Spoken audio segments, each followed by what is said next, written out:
ప్రభువా, నీతో మాట్లాడాలని ఆశ ఉంది దేవా. అంతకంటే నీ స్వరం వినాలన్న ఆసక్తి ఉంది తండ్రి.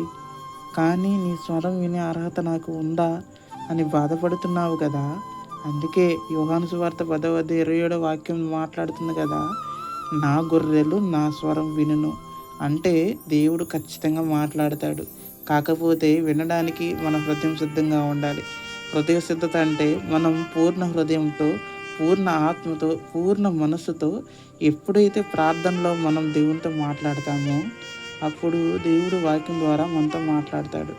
కాబట్టి మనం వినడానికి సిద్ధంగా ఉంటే దేవుని స్వరం మన జీవితాన్ని మారుస్తుంది. ఎందుకంటే ఆయన స్వరం వినే ఎంతోమంది మిషనరీలు కానీ, సేవకులు కానీ తమ జీవితాన్ని తిప్పుకొని దేవునికి సాక్షులుగా నిలబడ్డారు. కాబట్టి నీవు సిద్ధంగా ఉండు. దేవుడు ఖచ్చితంగా నీతో మాట్లాడబోతున్నాడు. ఆమేన్. God bless you.